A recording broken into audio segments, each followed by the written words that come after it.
Buenas tardes. Estoy aquí para hablarles acerca del diluvio, un suceso que los que tienen fe en la palabra de Dios consideran universal y una realidad. La razón por la que se discute todavía sobre este hecho como algo que pudo o no pudo suceder es porque hay evidencias antiguas acerca de esto. Estamos hablando de tablillas de origen babilónico de hace 4000 años que hacen alusión al suceso, además de que todas las religiones o la mayoría de las religiones monoteístas en sus escritos más antiguos tienen una historia que contar al respecto.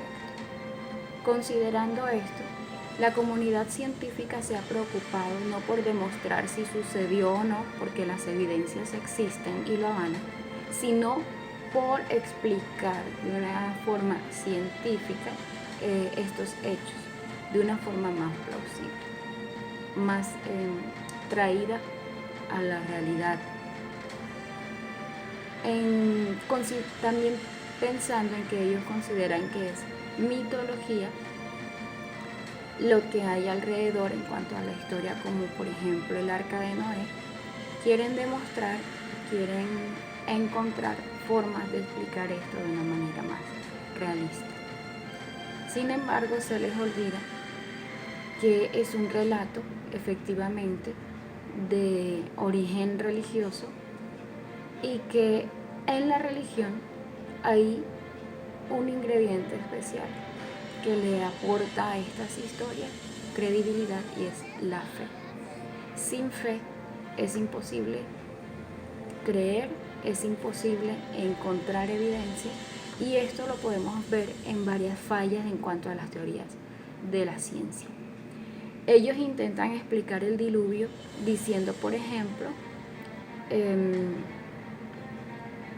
que fue un trozo de meteorito que cayó en una zona en Canadá y que esto hizo que el mar se elevara y arrasara con algunas zonas costeras, o lo explican como un trozo de hielo que se desprendió en el Atlántico Norte, provocando también un tsunami que alcanzó a inundar las costas, y que para explicar el hecho de que hayan pensado de que fue universal o que acabó con muchas vidas, es el hecho de que la gente prefería habitar estas zonas y por eso fue tan grave la situación. El asunto es que con estas teorías suceden dos cosas difíciles de procesar. Por ejemplo, cuando ellos explican sus teorías, no logran que el suceso sea del todo universal. Lo que la Biblia nos dice es que toda la tierra, sin excepción, no hay un lugar, hasta sus montes más altos, sus montañas más altas, o sus colinas o lo que hubieran, quedaron absolutamente cubiertas.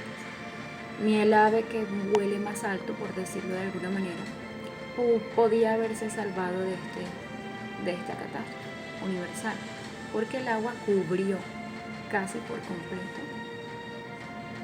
toda la tierra, o por completo la tierra.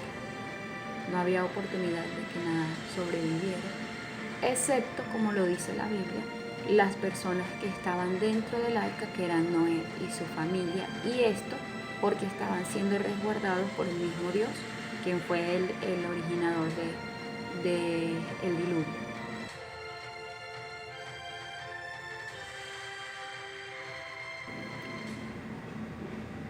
Como estas teorías científicas jamás alcanzan a ser universal, me hacen pensar que el hombre tiene un pensamiento limitado frente al hecho, que no puede abarcar lo sucedido ni compararlo con la explicación que Dios nos da.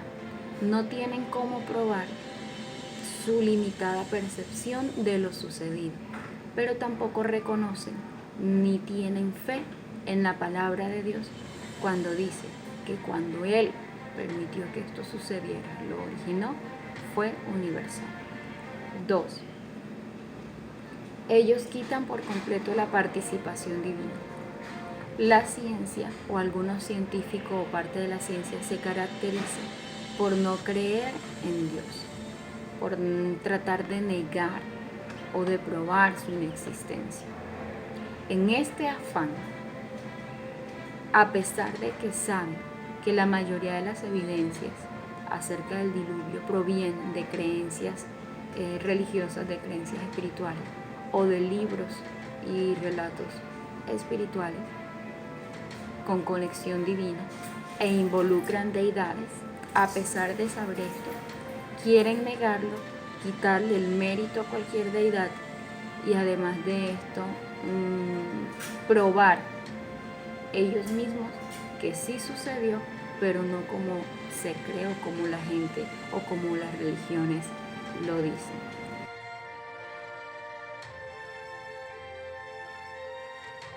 En lo personal considero que es necesario creer para saberlo como verdad.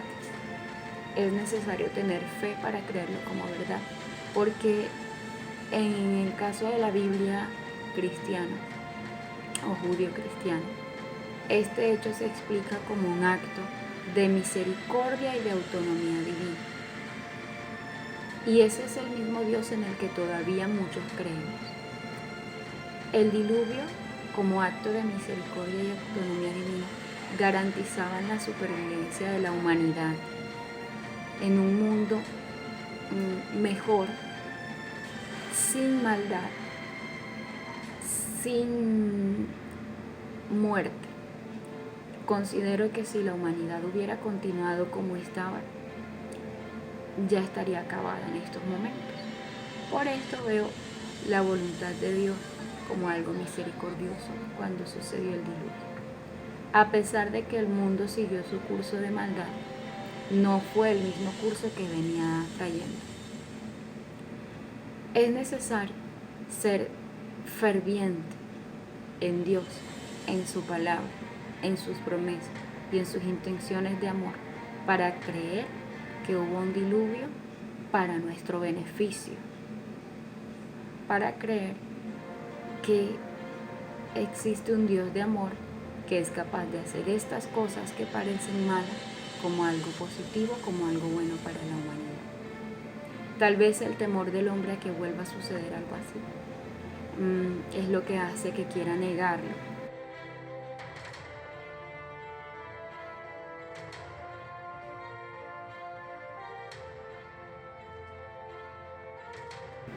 O simplemente su arrogancia y la necesidad de creerse o de ser autosuficiente, como sucedió después del diluvio con quienes intentaron construir la Torre de Babel. Simplemente intentamos huir de la realidad de un Dios que está para organizar y ordenar las cosas y que no tolera un mundo de maldad. De igual manera, como sucedió antes, Dios nos hace una advertencia y nos dice que el destino del mundo va a ser el mismo: destrucción para quienes anden en maldad, en iniquidad, y salvación para aquellos que obedezcan su palabra, como sucedió con Noé. La decisión es nuestra y no debe depender ni de las historias de las religiones, ni de las teorías científicas, sino de mi investigación personal, creencia personal y de mi relación con Dios.